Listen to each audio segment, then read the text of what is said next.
बहुत समय पहले एक बड़े और समृद्ध राज्य की राजकुमारी थी जिसका नाम रुक्मणी था।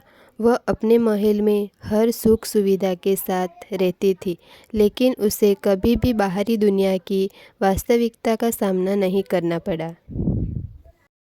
एक दिन रुक्मणी ने महल के बाहर की दुनिया देखने की जिद की।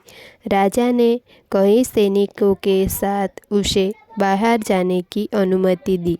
रास्ते में उनसे देखा कि लोग मेहनत कर रहे, लेकिन उनके चेहरे पर मुस्कान थी।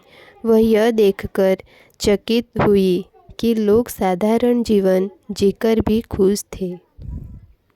चलते चलते वह एक छोटे झोपड़ी में पहुंची। वहाँ एक गरीब लड़की भीरुमती रहती थी।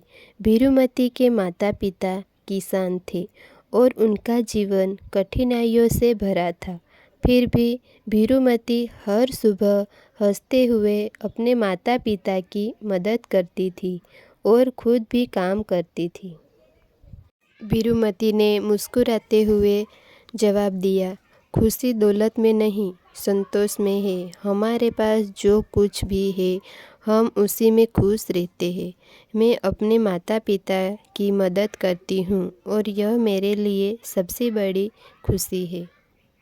रुक्मणी भीरुमती की बातों से बहुत प्रभावित हुई। वह सोचने लगी कि उसके पास महल, सेवक और ढेर सारी चीज़ें होने के बावजूद वह कभी इतनी खुश क्यों नहीं थी। राजकुमारी ने भीरुमती के साथ पूरा दिन बिताया और उसके साथ खेतों में काम किया। उसने पहली बार महसूस किया कि सच्ची खुशी मेहनत, प्यार और संतोष में है। महल लौटकर रुक्मणी ने राजा से कहा, पिताजी, मैंने आज सीखा कि असली सुख आरामदायक जीवन में नहीं, बल्कि सेवा और मेहनत में है। मैं भी अपनी प्रजा की सेवा करना चाहती हूँ।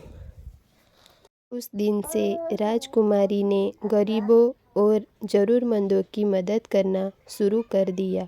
वह भीरुमती से प्रेरित होकर अपने जीवन को सादगी और सेवा में बदलने लगी। सच्ची खुशी बाहरी दिखावे और संपत्ति में नहीं, बल्कि संतोष, सेवा और दूसरों की मदद में है।